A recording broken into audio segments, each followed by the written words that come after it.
Video आ गई है, YouTube पे फिर से वीडियो आ गई है। हेलो माय डियर स्टूडेंट्स, आज हम लोग एक न्यू चैप्टर स्टार्ट करेंगे जिसका नाम है, ये आपकी स्क्रीन पे, लाइट। अब देखिएगा, इससे पहले भी हम लाइट चैप्टर के बारे में स्टार्ट किए थे, लेकिन कुछ हमारे पास समय ना होने की वजह से हम लाइट चैप्टर को यूट्यूब पर नहीं लेकर आ पाए थे। लेकिन अब से कंटिन्यू मेरा टोटल वीडियो आप तक पहुंचेगा और हम डेली लाइट का चैप्टर लेकर आएंगे। तो चलिए समय को बर्बाद ना किए हुए हम लोग चैप्टर को स्टार्ट करते हैं, जो कि जिसका नाम है लाइट। इस चैप्टर को एक स्टोरी के थ्रू ये स्टार्ट करेंगे। मान लो बाबू, एक रूम है और रूम में हम और कैटरीना है। और हम पूछते हैं कैटरीना से कि कैटरीना, आपको ये सारी चीजें क्यों दिखाई दे रहा है? तो कैटरीना बोलेगी, ऑफ कोर्स मेरे खूबसूरत खूबसूरत आंखों की वजह से तो दिखाई दे रहा है, कि आपको पता नहीं है। हम बोले, वाह वाह, ब्यूटीफुल ब्यूटीफुल, आपकी खूबसूरत आंखों की वजह से दिखाई दे रहा है। बोले कि हाँ, तो इसमें क्या आपको कोई शक है क्या? हम बोले, नहीं बिल्कुल नहीं। तब तक गॉड, मेरे भगवान मेरे सुन लेते हैं और अचानक लाइट कट जाता है। अब रूम में हम और कैटरीना होते हैं और अंधेरा होते हैं। हम पकड़ लेते हैं कैटरीना के हाथों को, ठीक है, और पूछते हैं, क्या कैटरीना अभी आपको सारी चीजें दिखाई दे रहा है? कैटरीना बोलेगी, नहीं नहीं दिखाई दे रहा।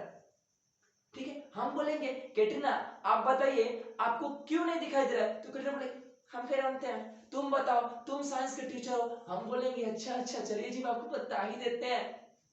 तो हम कैटरीना को बताएंगे कि देखिए कैटरीना जी, किसी भी चीज को देखने के लिए आपके जैसे खूबसूरत आंखों के साथ साथ लाइट का भी होना जरूरी है। और इस समय लाइट नहीं है, जिसकी वजह से आपकी खूबसूरत आंखें तो है लेकिन देख नहीं पा रही हैं। इस कहानी से हमको यह सीखने को मिलता है कि किसी भी चीज को देखने के लिए आई के साथ साथ लाइट का होना बहुत जरूरी है। तो हम लोग आई के बारे में तो पढ़ेंगे ही, लेकिन अभी सिर्फ और सिर्फ लाइट के बारे में पढ़ेंगे। सिर्फ और सिर्फ किसके बारे में पढ़ेंगे बाबू? लाइट के बारे में पढ़ेंगे। यानी अभी तक आपको यह तो मालूम चल ही गया होगा कि लाइट हमारे लिए पढ़ना क्यों इंपॉर्टेंट है। तो लाइट हमारे लिए पढ़ना इसलिए इंपॉर्टेंट है क्योंकि हमारे आसपास की बहुत सारी चीजों को देखने में मदद करता है। अगर शायद लाइट नहीं होता तो अपने आसपास की चीजों को हम नहीं देख पाते हैं। इस रोड पे चलते हुए खूबसूरत खूबसूरत खूबसूरत खूबसूरत बाइक, साइकिल, मोटरसाइकिल, और आप समझ रहे हैं ना, इन सारी चीजों को हम लोग नहीं देख पाते। ये सब हम लोग किसकी वजह से देख पाते हैं? तो लाइट की वजह से देख पाते हैं। कोई दिक्कत? तो अब देखो बाबू, रही बात कि ये तो हम जान गए अभी तक कि हमारे लिए किसी भी चीज को देखने के लिए कितनी चीजों की जरूरत है, तो दो, आई और लाइट। सेकेंड चीज हम लोग देखें कि लाइट हमारे लिए पढ़ना क्यों इंपॉर्टेंट है। तो लाइट हमारे लिए पढ़ना इसलिए इंपॉर्टेंट है क्योंकि हमारे आसपास की चीजों को देखने में मदद करता है। अगर शायद लाइट नहीं होता तो अपने आसपास की चीजों को नहीं देख पाते, इस रंग बिरंगी दुनिया का मजा नहीं ले पाते, रोड पर चलती हुई खूबसूरत खूबसूरत खूबसूरत खूबसूरत बाइकों को नहीं देख पाते। अब देखो, अब एक वर्ड यहां पर है, ऑप्टिक्स। ऑप्टिक्स, अगर आपसे कोई बोलता है कि ऑप्टिक्स क्या है, ऑप्टिक्स फिजिक्स का वह ब्रांच है जिसमें हम लोग सिर्फ और सिर्फ लाइट के बारे में पढ़ते हैं। अगर बाबू एक बात बताओ, ऑप्टिक्स हम लोग किसमें पढ़ रहे हैं? फिजिक्स से केमिस्ट्री, फिजिक्स में पढ़ रहे हैं ना, तो किसका ब्रांच हुआ? फिजिक्स का ब्रांच हुआ। तो ऑप्टिक्स फिजिक्स का वह ब्रांच है जिसमें हम लोग सिर्फ और सिर्फ लाइट के बारे में पढ़ते हैं। अब रही बात कि सर ये लाइट है क्या? Sir what is light? Light है क्या सर? ठीक है, तो आपको बता दे बाबू कि लाइट एक फॉर्म ऑफ एनर्जी है। लाइट एक फॉर्म ऑफ एनर्जी है। लाइट एक फॉर्म ऑफ एनर्जी है जो हमारे आसपास की चीजों को देखने में मदद करता है। अगर शायद लाइट नहीं होता तो आसपास की चीजों को नहीं देख पाते। तो कोई भी अगर आपसे बोलेगा कि लाइट क्या है, तो लाइट एक फॉर्म ऑफ एनर्जी है जो हमारे आसपास की चीजों को देखने में मदद करता है। अब देखो बाबू, लाइट अपने आप में एक बहुत बड़ा चैप्टर है। ये जो लाइट चैप्टर है ना, अपने आप में एक बहुत बड़ा चैप्टर है, इसीलिए इसको आसानी से पढ़ने के लिए दो पार्ट में बांटा गया। एक रिफ्लेक्शन ऑफ लाइट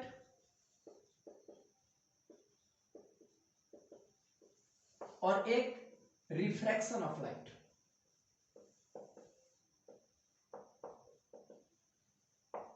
ठीक है बाबू, याद रखिएगा कि लाइट अपने आप में एक बहुत बड़ा चैप्टर है, इसलिए इसको आसानी से पढ़ने के लिए दो पार्ट में बांटा गया, रिफ्लेक्शन ऑफ लाइट और रिफ्रैक्शन ऑफ लाइट। यानी हम इस चैप्टर को दो पार्ट में करके पढ़ेंगे। पहला चैप्टर में हम लोग टोटल रिफ्लेक्शन ऑफ लाइट को कवर करेंगे, और जब हमारा रिफ्लेक्शन ऑफ लाइट पूरी तरीके से कंप्लीट हो जाएगा, फिर हम लोग रिफ्रैक्शन ऑफ लाइट पर आएंगे। अब देखो, अब रिफ्लेक्शन ऑफ लाइट पढ़ने से पहले इससे कुछ रिलेटेड पॉइंट है, इससे रिलेटेड कुछ पॉइंट पॉइंट है जो कि हमारे लिए पढ़ना बहुत इंपॉर्टेंट है।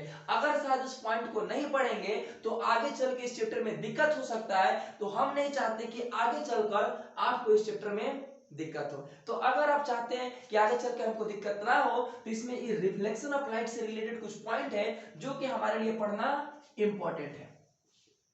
सबसे पहला है लुमिनस ऑब्जेक्ट। लुमिनस ऑब्जेक्ट, अगर बाबू आपसे कोई भी पूछे कि लुमिनस ऑब्जेक्ट क्या है तो वैसा ऑब्जेक्ट जिसके पास अपना खुद का लाइट होता है उसको लुमिनस ऑब्जेक्ट बोलते हैं। फॉर एग्जांपल सन के पास अपना खुद का लाइट है, लुमिनस ऑब्जेक्ट। स्टार के पास अपना खुद का लाइट है, लुमिनस ऑब्जेक्ट। बगल वाले आंटे के पास खुद का लाइट नहीं है, वो लुमिनस ऑब्जेक्ट नहीं है। ठीक है, तो याद रखिएगा वैसा ऑब्जेक्ट जिसके पास आपका खुद का लाइट हो उसको क्या बोलेंगे, लुमिनस ऑब्जेक्ट। एग्जांपल में क्या हो जाएगा, स्टार, सन, बल्ब, etc। कोई दिक्कत। एक है बाबू non luminous object. Non luminous object, अगर कोई भी आपसे बोलता है कि नॉन लुमिनस ऑब्जेक्ट क्या होता है, वैसा ऑब्जेक्ट जिसके पास अपना खुद का लाइट ना हो उसको बोलते हैं नॉन लुमिनस ऑब्जेक्ट। जैसे बहुत सारे ऑब्जेक्ट हैं जिनके पास अपना खुद का लाइट नहीं है। फॉर एग्जांपल ये बोर्ड, इसके पास अपना खुद का लाइट नहीं है। मेरा शॉर्ट, इसके पास अपना खुद का लाइट नहीं है, तो ये नॉन लुमिनस हुआ। ये मार्कर, इसके पास अपना खुद का लाइट नहीं है, नॉन लुमिनस ऑब्जेक्ट है। तो कोई भी ऑब्जेक्ट जिसके पास अपना खुद का लाइट हो उसको लुमिनस ऑब्जेक्ट बोलते हैं, और वैसा ऑब्जेक्ट जिसके पास अपना खुद का लाइट नहीं हो उसको नॉन लुमिनस ऑब्जेक्ट बोलते हैं। कोई दिक्कत। क्या हुआ कि एक बार हम अपने कोचिंग, अपने ट्यूशन में पढ़ा रहे थे और एक बच्चा से पूछे कि बाबू लुमिनस ऑब्जेक्ट क्या है, बहुत सुंदर जवाब दिया कि वैसा ऑब्जेक्ट जिसके पास अपना खुद का लाइट होता है उसको लुमिनस ऑब्जेक्ट बोलते हैं। हम बोले वेरी गुड वेरी गुड। बोले कि बाबू एग्जांपल बताओ, तो बोल रहा है सन, स्टार, बल्ब, etc। हम बोले कि नॉन लुमिनस ऑब्जेक्ट, वैसा ऑब्जेक्ट जिसके पास अपना खुद का लाइट नहीं होता है उसको नॉन लुमिनस ऑब्जेक्ट बोलते हैं। हम बोले एग्जांपल बताओ, तो बोल रहे sir book, copy, bench, etc। हम बोले वेरी गुड। बोले लड़का सब कौन सा ऑब्जेक्ट है, तो बोल रहा है सर इसमें भी कोई पूछने वाली क्वेश्चन है सर, नॉन लुमिनस सब्जेक्ट। हम बोले वो कैसे, तो बोल रहा है सर उसके पास अपने खुद के लाइट नहीं है। हम बोले लड़की सब कौन सी ऑब्जेक्ट है, तो बोल रहा है सर लुमिनस सब्जेक्ट। हम बोले लुमिनस सब्जेक्ट वो कैसे, तो कह सर वो पता नहीं है, दूर से लाइट देती है सब। ठीक है, तो याद रखिएगा लड़का हो या लड़की, लड़का हो या लड़की, दोनों ही नॉन लुमिनस ऑब्जेक्ट है। ये मत बोलिएगा कि लड़की लुमिनस ऑब्जेक्ट है क्योंकि खुद का लाइट देती है, नहीं, लड़की के पास खुद का लाइट नहीं होता है, लड़के भी नॉन लुमिनस ऑब्जेक्ट है। वो तो मेकअप का कमाल होता है जिसकी वजह से दूर खड़ी करने को हमारी सुंदर से दिखती है, दिल की धड़कनें तेज होती है, आंखें आंखें से लड़ने लगती हैं। समझ रहे हैं, कुछ कुछ हो रहा है, आपको भी हो रहा है, सुनकर हो रहा है। वीडियो में बने रहिए, बहुत मजा आएगा। ठीक है बाबू, आगे देखिएगा luminous and non luminous object में कोई भी दिक्कत आपको नहीं होगा। अब देखो, अब हम लोग आगे देखेंगे।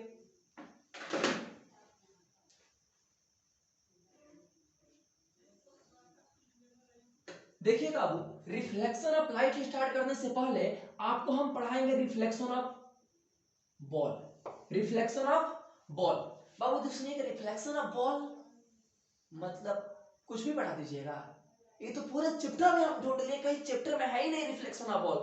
आप क्या पढ़ा रहे हैं सर, कहां से कहां कैसे, अभी आपको आसान लगने वाला, आसान लगने वाला है। बाबू ये बॉल वर्ड, बॉल वर्ड ये बचपन से सुनते हुए आ रहे हो, बोलते थे पापा बॉल चाहिए बॉल चाहिए, काफी आप लोग, अब तो आप लोग खेलते होंगे, बॉल काफी दबाए होंगे। तो मान लो बाबू अगर कोई बॉल है, अगर कोई बॉल है, वही बॉल का बात कर रहे हैं, क्रिकेट बॉल का। तो देखो अब अगर कोई बॉल है उसको हम इस दीवार पे मारेंगे, टकरा के वापस आएगा। समझ रहे हो ना, अगर इस बोर्ड पे मारेंगे टकरा कर वापस आएगा। तो बाबू टकरा कर वापस आने का इंग्लिश होता है बाउंसिंग बैक, बाउंसिंग बैक। और क्या टकरा कह रहा है वो, बॉल टकरा कह रहा है, और किसी टकरा कह रहा है, किसी ना किसी सरफेस से। ये जो हमारा बोर्ड है ये भी सरफेस हुआ, वहां पर जो दीवार है वो भी सरफेस हुआ, तो टकरा के नहीं, इंग्लिश क्या होता है वो बाउंसिंग बैक। क्या टकरा कह रहा है, बॉल, तो the bouncing back of ball from any surface is called reflection of ball. Ball को हटाइए, लाइट लगाइए, डिफ्यूजर बनाइए, सफल हो जाइए और पूरा तहलका मचाइए। यानी बोल दीजिएगा the bouncing back of light from any surface is called reflection of light. यानी जब किसी भी सरफेस से लाइट टकरा कर और वापस आता है उसी को हम लोग क्या बोलते हैं, रिफ्लेक्शन ऑफ लाइट। समझ रहे हो ना, टकरा के वापस जो आओगे। आगे देखिएगा अब देखो, अब ये जो रिफ्लेक्शन ऑफ लाइट है, ये जो रिफ्लेक्शन ऑफ लाइट है ये सरफेस पे डिपेंड करता है। किस पे डिपेंड करता है, सरफेस पे डिपेंड करता है। फॉर एग्जाम्पल आप लोग भी जो होंगे अपने मम्मी और पापा पे डिपेंड करते होंगे, हाँ कुछ लोग भाई पर डिपेंड करते हैं कि देंगे खाना, ठीक है, यानी बहुत सारे लोग होंगे जो अपने पापा और मम्मी पर क्या करते हैं, डिपेंड करते हैं। सेम उसी तरह वो रिफ्लेक्शन ऑफ लाइट भी सरफेस पे डिपेंड करता है कि किस तरह का सरफेस है। अगर स्मूथ और हार्ड सरफेस हो, स्मूथ एंड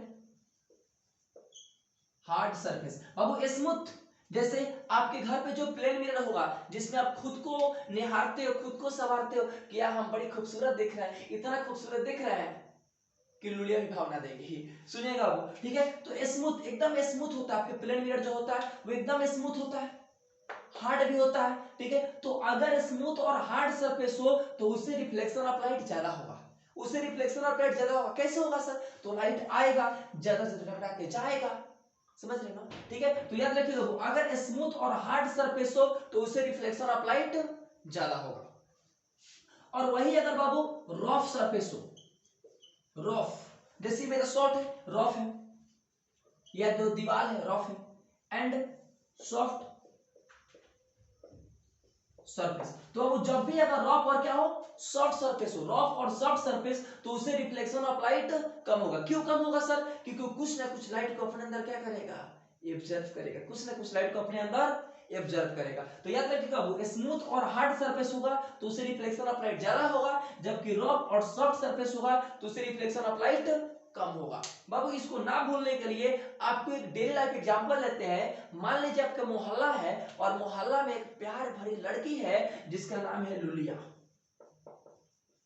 जिसका नाम है लुलिया, ठीक है। और बाबू देखो आपके मोहल्ला की जो लुलिया है उसको आप कभी ना कभी तो देखे ही होंगे। ऐसा हो सकता है क्या कि आपके मोहल्ला के लुलिया हो और आप कभी ना कभी ना देखे हो। लुलिया का दीदी का शादी है, सुनिएगा बड़ी इंटरेस्टिंग कहानी है।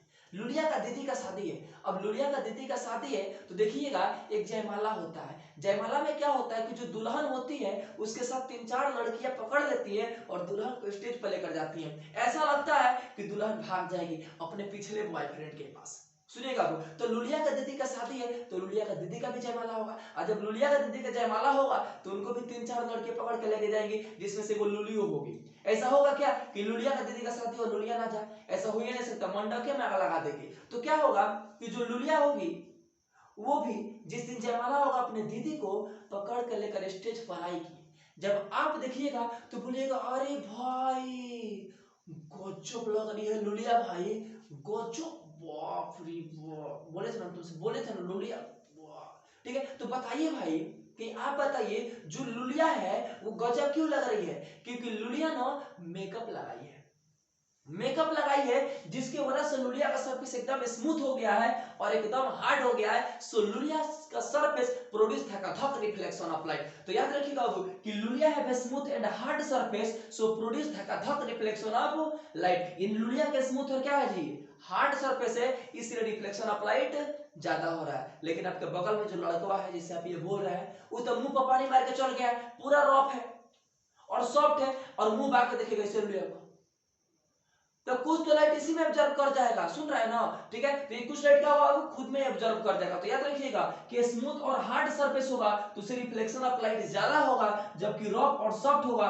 तो उससे रिफ्लेक्शन ऑफ लाइट ज्यादा होगा। तो मान लीजिए कि अगर बगल वाला लड़का आपसे पूछे कि रे भाई reflection of light Sanjeet sir तो पढ़ाए थे, तो बताओ कि लुलिया का सरफेस से कौन सा रिफ्लेक्शन ऑफ लाइट हो रहा है, सुनिएगा तो बोलेगा धक रिफ्लेक्शन ऑफ लाइट हो रहा है, यानी large amount of reflection of light हो रहा है बिकॉज लुलिया have smooth and hard surface. तो याद रखिएगा वो कि लुलिया का सरफेस से कैसा रिफ्लेक्शन ऑफ लाइट होगा, तो ज्यादा रिफ्लेक्शन ऑफ लाइट होगा। लेकिन वही बगल वाला लड़का से क्या होगा, वो धुकुर रिफ्लेक्शन ऑफ लाइट होगा, धुकुर, क्योंकि वो लाइट को क्या कर जाएगा, एब्जॉर्ब कर जाएगा। तो यहां से याद रखिएगा कि जब भी स्मूथ और हार्ड सरफेस हो तो उससे रिफ्लेक्शन ऑफ लाइट ज्यादा होगा, रफ और सॉफ्ट हो तो उससे रिफ्लेक्शन ऑफ लाइट कम होगा। तो चलिए आगे बढ़ते हैं।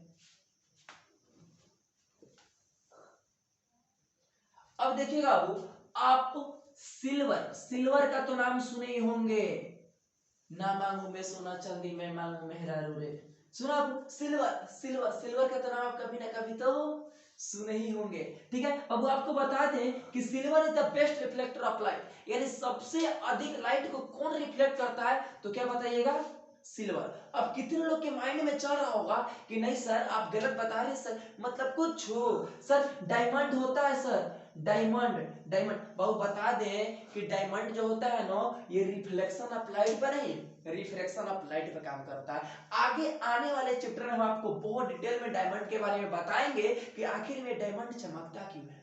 ठीक है, तो याद रखिएगा बाबू कि डायमंड जो होता है वो लस्ट्रस होता है, मानते हैं, ठीक है, लेकिन वो रिफ्लेक्शन ऑफ लाइट के बेसिस पर नहीं, रिफ्लेक्शन पे काम करता है। तो अगर आपसे कोई पूछे कि which is the best reflection of light, which is the best reflector of light, तो बोलिएगा silver is the best reflector of light, यानी सबसे अधिक लाइट को कौन रिफ्लेक्ट करता है बाबू, सिल्वर। और देखो बाबू आपको सिर्फ इसको पढ़ना ही नहीं है, आपको सिर्फ इसको पढ़ना ही नहीं है, इसको अपने लाइफ में यूज भी करना है, अपने लाइफ में क्या करना है वो यूज भी करना है। चलिए हम एग्जांपल बताते हैं। आप लोग शायद मक्खी मूवी देखे होंगे, मक्खी मूवी, तो मक्खी मूवी देखे होंगे तो इसमें एक हीरो होता है और एक हीरोइन होती है, दोनों साइंस कॉलेज में पढ़ते हैं, नजरे से नजर लड़ती है, दिल की धड़कनें तेज होती हैं और पता नहीं कुछ कुछ होने लगता है और दोनों को वही हो जाता है जो आप सोच रहे हैं, मतलब प्यार हो जाता है। ठीक है, अब क्या होता है अब कि जो हीरो होता है ना वो हीरोइन के बिना रह नहीं सकता है, जब तक उसको देखता नहीं उसके दिल को सुकून नहीं मिलता है। तो जो हीरो होता है वो हीरोइन के घर के सामने एक बिल्डिंग लेता है। अब हीरोइन का जो खिड़की होता है, खिड़की होता है और एक चेयर होता है, तो चेयर पे क्या होता है कि हीरोइन बैठ के, टेबल होता है और खिड़की खोल देती है और हीरोइन पढ़ती है, और हीरो अपने छत पे से क्या होता है उसको देखता है तो उसके दिल को सुकून मिलता है, आहा तुझ में रब दिखता है यारा, मैं क्या करूं। ठीक है, जब जब हीरो देखता है, जब जब हीरो देखता है उसके दिल को सुकून मिलता है, लेकिन अचानक लाइट कट जाता है। जब लाइट कट जाता है तो हीरोइन के घर के रूम के अंदर अंधेरा हो जाता है, फिर हीरो देख नहीं पाता है, उसके दिल को सुकून नहीं मिलता है।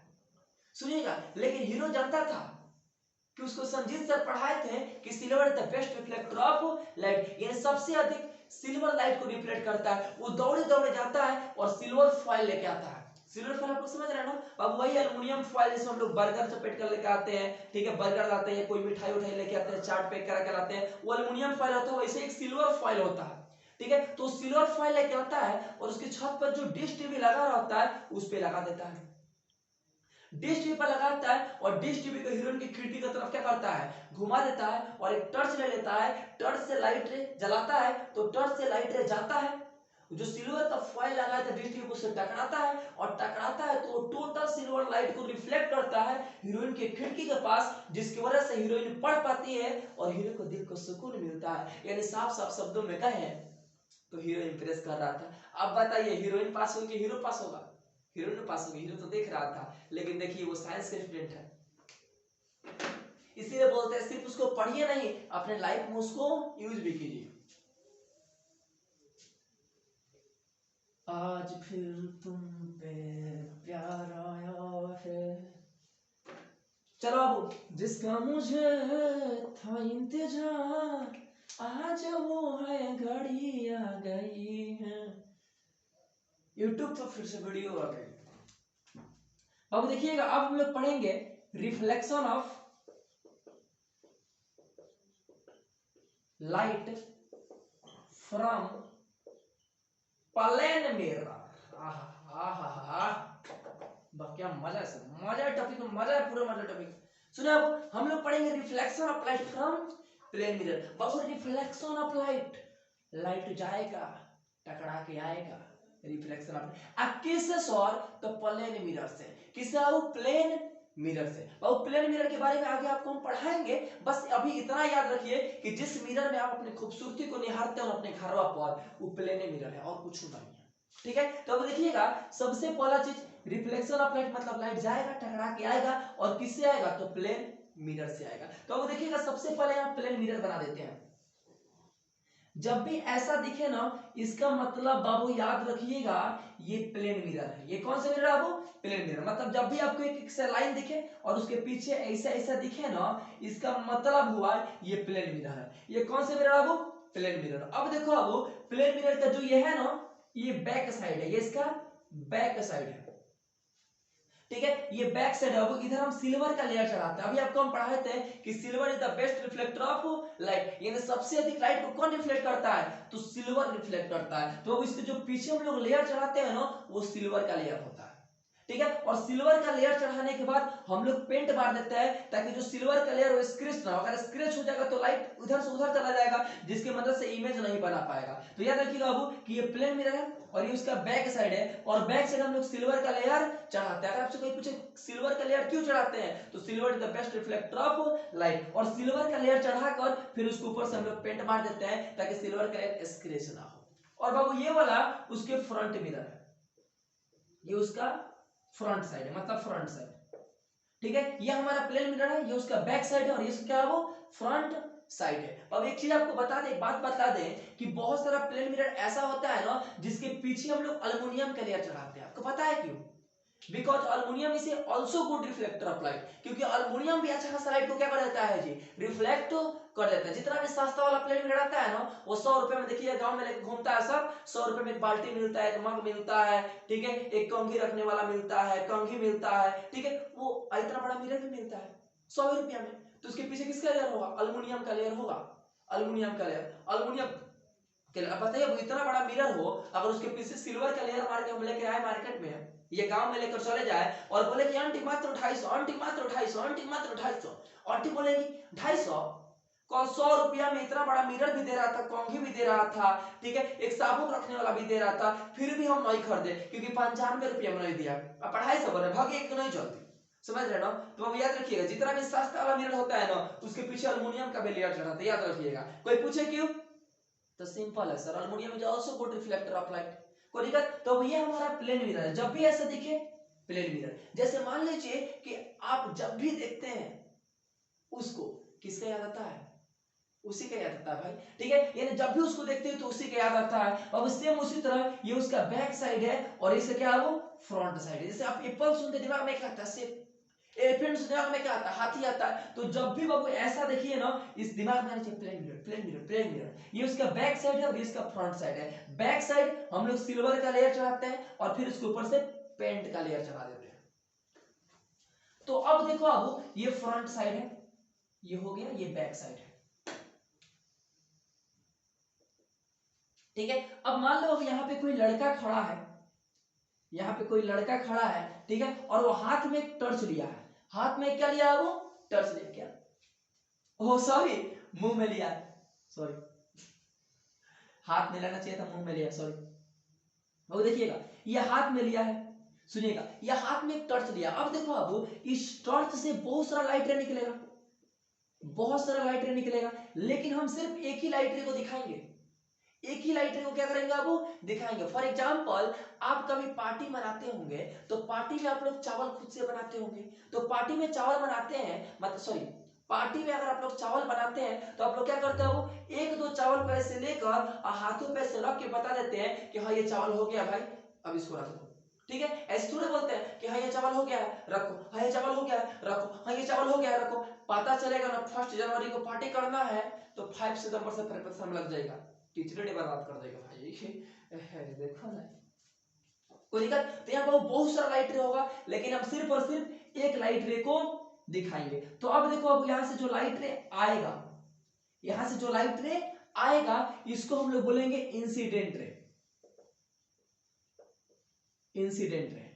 कोई दिक्कत? तो याद रखिएगा जो भी लाइट रे आएगा उसको क्या बोलेंगे बाबू? Incident ray. और बाबू यहाँ से जो लाइट रे टकरा के जाएगा इसको हम लोग बोलेंगे रिफ्लेक्टेड रे, रिफ्लेक्टेड रे। तो याद रखिएगा बाबू कि जो भी लाइट रे आएगा उसको इंसिडेंट रे बोलेंगे, और लाइट रे जो टकरा के जाएगा उसको रिफ्लेक्टेड रे बोलेंगे। और इंसिडेंट रे जिस पॉइंट पे आके गिरेगा ना इसको पॉइंट ऑफ इंसिडेंस बोलेंगे। याद रखिएगा बाबू, तो जो लाइट रे आएगा वो इंसिडेंट रे, जिस पॉइंट पे आएगा वो पॉइंट ऑफ इंसिडेंस, और जो लाइट रे टकरा के रिफ्लेक्ट करेगा उसको रिफ्लेक्टेड रे बोलेंगे। अब देखो अब यहाँ पर ये इंसिडेंट रे और ये रिफ्लेक्टेड रे, इसके बीच में कितना एंगल बन रहा है? एक एंगल बन रहा है। अब बताइए इंसिडेंट रे बोलेगा मेरा एंगल है, रिफ्लेक्टेड रे बोलेगा मेरी एंगल है। अब बताइए किसको किसको देगी, सॉरी एंगल, ठीक है, वो किसको किसका एंगल होगा बताइए? एक फूल दो माली वाला हाल हो जाएगा, समझ रहे हो ना? तो इसके बीच में पॉइंट ऑफ इंसिडेंस के बीच में, अब देखो ये दोनों लड़ाई ना कर लें इसलिए दोनों को आधा का बांट देंगे। पॉइंट ऑफ इंसिडेंस के ये जो है, तो पॉइंट ऑफ इंसिडेंस पे एक परपेंडिकुलर रे होता है, एक परपेंडिकुलर रे, इसको हम लोग बोलते हैं बाबू नॉर्मल। क्या बोलते हैं बाबू? नॉर्मल। याद रखिएगा बाबू, नॉर्मल जो होता है ना, इसको हम हमेशा डॉट डॉट से दिखाते हैं। नॉर्मल को हमेशा किससे दिखाते हैं बाबू? डॉट डॉट से। इसलिए दिखाते हैं क्योंकि नॉर्मल एक्चुअल में है ही नहीं, नॉर्मल एक्चुअल में होता ही नहीं है। हम लोग मान लेते हैं। क्यों मान लेते हैं सर? तो एंगल को डिवाइड करने के लिए। अगर नॉर्मल नहीं मानते, नहीं मतलब मानते, तो इंसिडेंट और रिफ्लेक्टेड दोनों अपने में लड़ के मर जाते भाई। समझ रहे हो? तो हम लोग याद रखिएगा बाबू कि नॉर्मल एक्चुअल में नहीं होता, इसीलिए इसको डॉट डॉट से दिखाते हैं। नॉर्मल को मान लेते हैं, मान लेते हैं। क्यों मानते हैं? इमेजिनरी लाइन है। क्यों मानते हैं सर? एंगल को डिवाइड करने के लिए। कोई दिक्कत है बाबू? तो कोई भी अगर आपसे पूछे कि नॉर्मल क्या होता है, तो पॉइंट ऑफ इंसिडेंस पे, पॉइंट ऑफ इंसिडेंस पे जो परपेंडिकुलर रे होता है उसको हम लोग नॉर्मल बोलते हैं। कोई दिक्कत? अब देखो, अब ये इंसिडेंट रे और ये क्या बाबू? नॉर्मल। इंसिडेंट रे और नॉर्मल के बीच में ये जो एंगल होता है ना, ठीक है, परपेंडिकुलर समझते हैं ना, 90 डिग्री का एंगल। इंसिडेंट रे नॉर्मल के बीच में ये जो एंगल होता है ना, इसको हम लोग बोलते हैं एंगल ऑफ इंसिडेंस, जिसको हम लोग स्मॉल आई से डिनोट करते हैं। और ये क्या वो रिफ्लेक्टेड रे, और ये क्या वो नॉर्मल। तो रिफ्लेक्टेड रे नॉर्मल के बीच वाला जो एंगल है ना, इसको हम लोग बोलते हैं angle of reflection, angle of reflection, जिसको स्मॉल आर से डिनोट करते हैं। कोई दिक्कत? तो याद रखिएगा वो यहां तक कि जो भी लाइट रहेगा उसको इंसिडेंट रे बोलेंगे, जिस पॉइंट पे गिरेगा उसको पॉइंट ऑफ इंसिडेंस बोलेंगे, जो लाइट रे टकरा के जाएगा उसको रिफ्लेक्टेड रे बोलेंगे, पॉइंट ऑफ इंसिडेंस पे जो परपेंडिकुलर होगा उसको नॉर्मल बोलेंगे, इंसिडेंट और नॉर्मल के बीच वाला को एंगल ऑफ इंसिडेंस बोलेंगे, जिसको स्मॉल आई से डिनोट करेंगे, और रिफ्लेक्टेड रे नॉर्मल के बीच वाला के एंगल को एंगल ऑफ रिफ्लेक्शन बोलेंगे, जिसको स्मॉल आर से डिनोट करेंगे। कोई दिक्कत? तो चलिए हम लोग आगे बढ़ते हैं। आ गया, मैं आ गया, तुमको पढ़ाने मैं आ गया।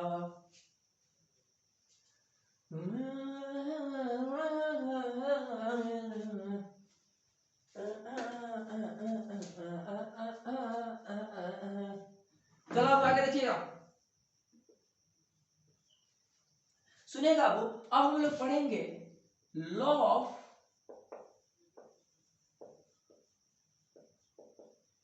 रिफ्लेक्शन।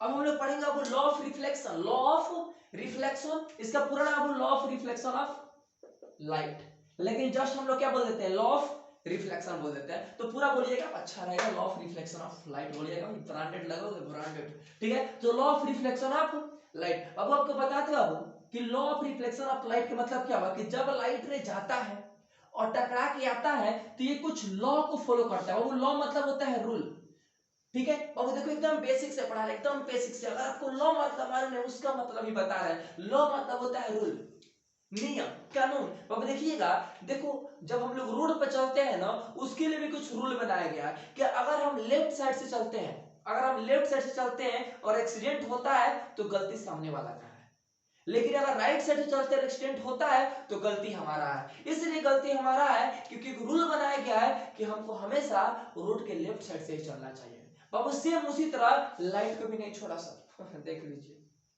ठीक है, लाइट को भी नहीं छोड़ा सब। इसके लिए भी क्या बना डाला सब? लॉ, रूल बना डाला सब, ठीक है। यानी अब हम लोग पढ़ेंगे अब law of reflection of light. कोई दिक्कत? तो अब देखिएगा, law of reflection of light बाबू दो होता है। एक होता है फर्स्ट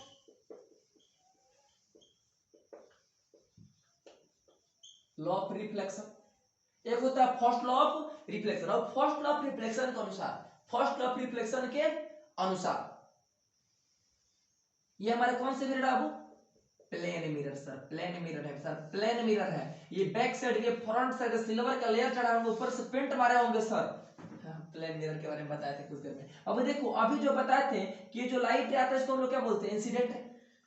जो लाइट रे टकरा के जाता है उसको क्या बोलते हैं? Reflected ray. और इस पे जो परपेंडिकुलर उसको क्या बोलता है वो? नॉर्मल। तो फर्स्ट का बोलता है ना कि incident ray, reflected ray and normal all lie on same plane, ठीक है, all lie on same plane. इसका मतलब हुआ ना कि फर्स्ट ऑफ रिफ्लेक्शन के अनुसार incident ray, reflected ray and normal, ये तीनों एक ही प्लेन में होगा, एक ही तरफ होगा। कोई दिक्कत? जैसे मान लीजिए कि ये कैप है, देखो कैप इधर है, इंसिडेंट रे, ये इधर जा रहा है, रिफ्लेक्टेड रे, ठीक है। और अब ये देखिएगा बीच में जो ये नॉर्मल है, तो बोल रहा है फर्स्ट लॉ ऑफ रिफ्लेक्शन के अनुसार कि incident ray, reflected ray and normal, ये all lie in same plane, तीनों एक ही तरफ होना चाहिए। मान लीजिए हमारा इंसिडेंट है और ये रिफ्लेक्टेड है और नॉर्मल को हम ऐसे बना दिए, तो बताइए क्या इसको फर्स्ट लॉ ऑफ रिफ्लेक्शन बोलेंगे? कभी नहीं बोल सकते हैं। यानी फर्स्ट लॉ ऑफ रिफ्लेक्शन के अनुसार incident ray, reflected ray and normal all lie in same plane, यानी तीनों एक ही तरफ होना चाहिए। कोई दिक्कत? आई होप आप समझ गए होंगे। अब देखो अब second law of reflection, second law of reflection. बाबू देखिएगा अभी आपको बताए थे कि इंसिडेंट रे और नॉर्मल के बीच वाला को हम लोग बोलते हैं एंगल ऑफ इंसिडेंस, जिसको स्मॉल आई से डिनोट करते हैं। रिफ्लेक्टेड रे नॉर्मल के बीच वाला को एंगल ऑफ रिफ्लेक्शन, जिसको स्मॉल आर से डिनोट करते हैं। तो अब सेकंड लॉ ऑफ रिफ्लेक्शन बोलता है ना कि जितना एंगल ऑफ इंसिडेंस होगा उतना ही एंगल ऑफ रिफ्लेक्शन होगा, यानी angle I equal to angle r. कोई दिक्कत हो तो याद रखिएगा कि सेकंड लॉ ऑफ रिफ्लेक्शन के अनुसार, सेकंड लॉ ऑफ रिफ्लेक्शन के अनुसार जितना एंगल ऑफ इंसिडेंस होगा उतना ही एंगल ऑफ रिफ्लेक्शन होगा, यानी according to second law of reflection angle of incidence is always equal to the angle of reflection, यानी angle I equal to angle R. मतलब अगर एंगल ऑफ इंसिडेंस 35 डिग्री है तो angle of reflection भी 35 degree होगा। कोई दिक्कत? अब देखो अब आपके एग्जाम में इस पर एकदम नॉर्मल क्वेश्चन आता है 1 नंबर का, हाँ ज्यादा नंबर का नहीं, आपके एग्जाम में एकदम नॉर्मल क्वेश्चन आएगा। अब देखिएगा एक ऐसे दे देगा, ये हमारा इंसिडेंट रे है, ये रिफ्लेक्टेड रे है और यहाँ पर नॉर्मल है, ये वाला एंगल दिया है 35 डिग्री, ठीक है। बोलेगा एंगल ऑफ रिफ्लेक्शन कितना होगा? व्हाट क्या दे दिया ये sir? Sir numerical, sir numerical sir बड़ी दिक्कत होता है सर। एक बात बताओ, अब ये परपेंडिकुलर है, ये परपेंडिकुलर मतलब 90 डिग्री एंगल बना रहा है, तो यहां से लेकर और यहां तक ये पूरा 90 डिग्री का होगा। तो ये वाला एंगल अगर 35 का दिया है तो इसको क्या, ये वाला एंगल कितना होगा? तो 90 में से 35 माइनस कर देंगे, यानी 90 माइनस 35, 10 में से 5 का कितना हुआ? 5, ये 8 हो गया, 8 में से हमारा 3 का कितना हुआ? 6, यानी ये वाला एंगल कितना होगा? 65, यानी ये वाला एंगल क्या बोलते हैं? Angle of incidence. जब एंगल ऑफ इंसिडेंस 65 आ गया तो अभी हम लोग पढ़े थे कि जितना एंगल ऑफ इंसिडेंस उतना एंगल ऑफ रिफ्लेक्शन, तो एंगल ऑफ रिफ्लेक्शन भी कितना हो जाएगा? 65 डिग्री। याद रखिएगा इस टाइप का छोटा मोटा न्यूमेरिकल दे सकता है। अब देखो यहाँ पे एक बहुत इंपॉर्टेंट क्वेश्चन पूछता है कि एंगल ऑफ इंसिडेंस और एंगल ऑफ रिफ्लेक्शन ये दोनों जीरो कब हो सकते हैं? हम और तुम कब एक हो सकते हैं? तो जब हमारे मम्मी पापा तुम्हारे मान जाए तो, लेकिन ऐसा हो नहीं सकता, ये हो नहीं सकता कि ऐसा हो भी जाए मेरे सामने चेहरा तेरे यहाँ चली जाए। ऐसे गाने हमको नहीं आता है, कुछ भी गा देते हैं। देखो अब सुनिएगा, हम बता रहे थे कि एंगल ऑफ इंसिडेंस और एंगल ऑफ रिफ्लेक्शन ये दोनों जीरो कब हो सकते हैं? कब हो सकते हैं बाबू? देखिएगा कि ये हमारा प्लेन मिरर है,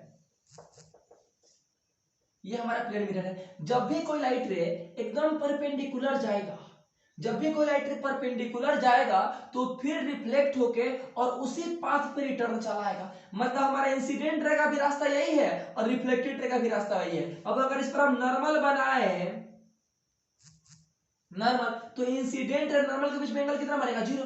जब एंगल ऑफ इंसिडेंस जीरो हो गया तो हमारा एंगल ऑफ रिफ्लेक्शन भी कितना हो जाएगा? जीरो हो जाएगा। तो याद रखिएगा अगर कोई भी आपसे पूछे कि एंगल ऑफ इंसिडेंस और एंगल ऑफ रिफ्लेक्शन ये दोनों जीरो कब हो सकते हैं, एंगल ऑफ इंसिडेंस और एंगल ऑफ रिफ्लेक्शन दोनों जीरो कब हो सकते हैं, तो बोलिएगा जब कोई लाइट रे परपेंडिकुलर आएगा, जब कोई लाइट रे परपेंडिकुलर मिरर सरफेस पर आएगा उस टाइम एंगल ऑफ इंसिडेंस और एंगल ऑफ रिफ्लेक्शन दोनों जीरो होगा। इसी क्वेश्चन को घुमा के पूछ सकता है कि अगर कोई प्लेन मिरर है और इस पर लाइट रे परपेंडिकुलर आता है, इस पे लाइट रे परपेंडिकुलर आता है तो बताइए कि क्या होगा? तो जब लाइट व्हाट हैपेन क्या होगा? तो जब लाइट रे परपेंडिकुलर आएगा इसका मतलब इंसिडेंट रे जिससे आया है उससे रिफ्लेक्टेड रे सेम पाथ पे चला जाएगा और angle I equal to angle r zero हो जाएगा। कोई दिक्कत? तो दो तरीके से पूछ सकता है, एक तो ये पूछेगा कि एंगल ऑफ इंसिडेंस और angle of reflection, angle of incidence और एंगल ऑफ रिफ्लेक्शन कब जीरो हो सकते हैं? तो जब लाइट रे परपेंडिकुलर आएगा। दूसरा पूछ सकता है अगर कोई लाइट रे परपेंडिकुलर मिरर सरफेस पे आ रहा है तो क्या होगा? What happen. तो व्हाट हैपेन क्या? एंगल ऑफ इंसिडेंस और एंगल ऑफ रिफ्लेक्शन दोनों जीरो होगा। कोई दिक्कत? चलिए आगे बढ़ते हैं। आपके दोस्ती से सर जाएंगे, होले होले हो जाएगा प्यार, सुनिए होले होले हो जाएगा प्यार,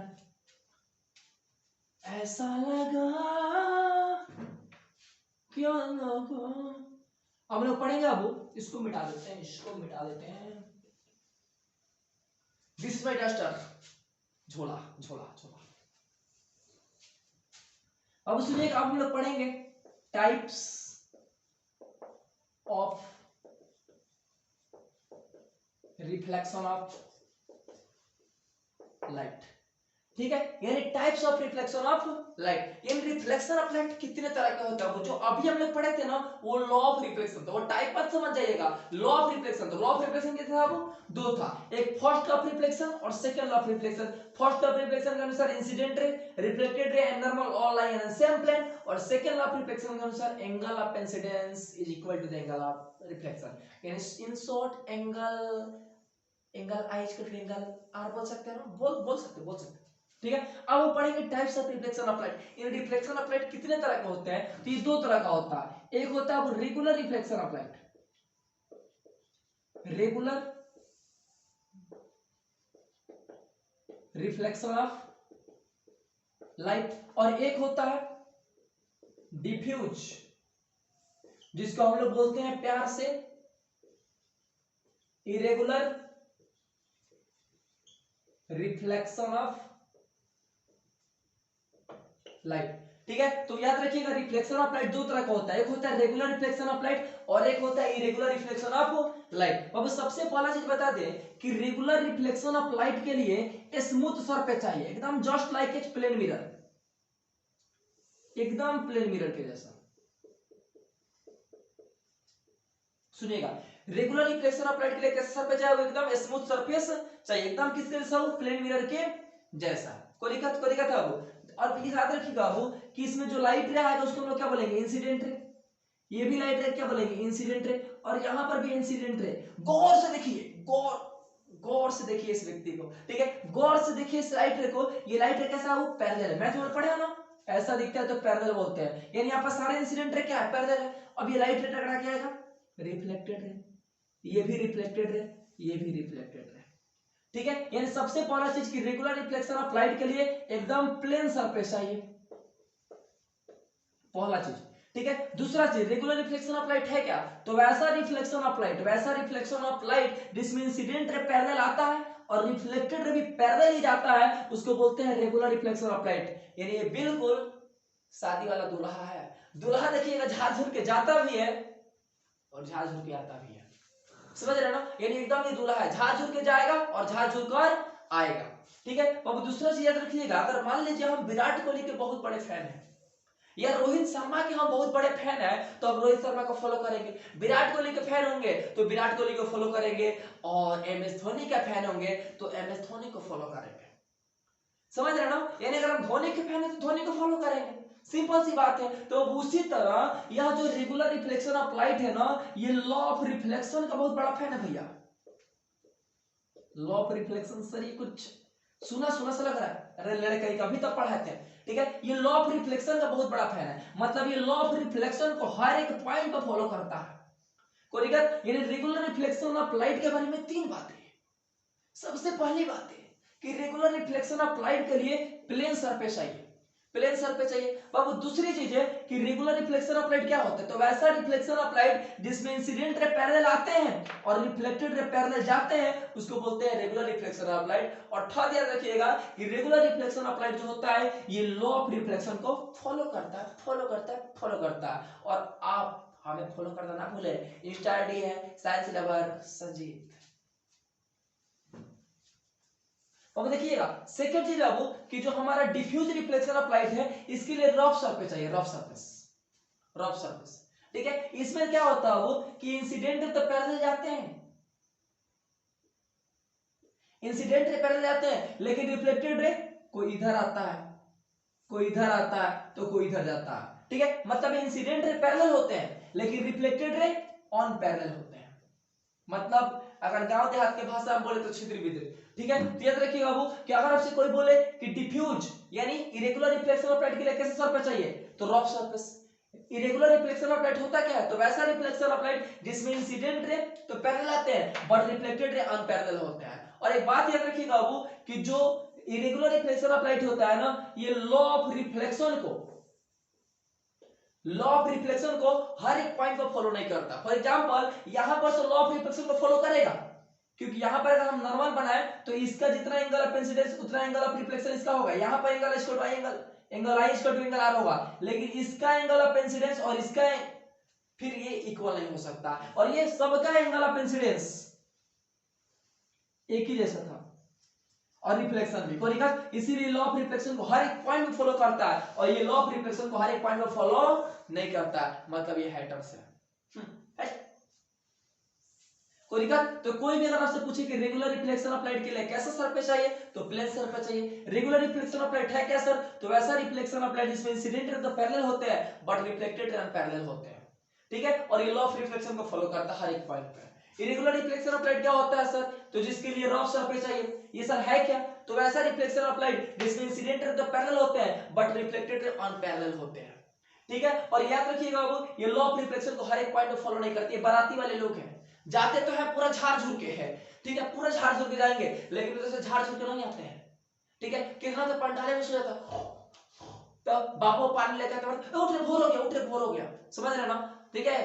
तो याद रखिएगा, और बाबू याद रखिएगा जो बाराती वाले लोग होते हैं ना उनको बैठा भी देते हैं पॉइंट, यहाँ पर देख रहे हैं एकदम प्लेन है, मतलब दूल्हा को एकदम कहाँ बैठाते हैं, एकदम मर्सिडीज में BMW में बैठा के भेजते हैं, लेकिन बाराती वाले लोग को ट्रैक्टर के टाली में बैठा देता है सब, ट्रैक्टर के टाली में, ट्रैक्टर टाली देखबे की है ऐसा होता है, ऐसा ऊपर खाबर, ठीक है। अब बताओ अब तो कैसा होगा, डिफ्यूजन होगा, समझ रहे हैं। तो ये बाराती वाले लोग हद तो तब हो जाती है जब पूरा बारात वाला गाड़ी भर गया होता है और दूल्हा के घर वाले आते हैं, बोलते हैं कि दूल्हा के घर वाले आते हैं, बोलते हैं कि आपको सीट नहीं मिला, तो नहीं मिला तो अरे इधर आइए इधर आइए, गेस्ट वाला सबसे जाके बोलते हैं सुनिए ना थोड़ा अपने पिकअप में इनको बैठा लीजिए, तो अब तो भाई इंसल्ट जो होता है ना मत पूछो, लेकिन मजा भी आता है, कुछ कुछ होता है देख कर, ठीक है। तो अब आज के एपिसोड में इतना ही, फिर मिलते हैं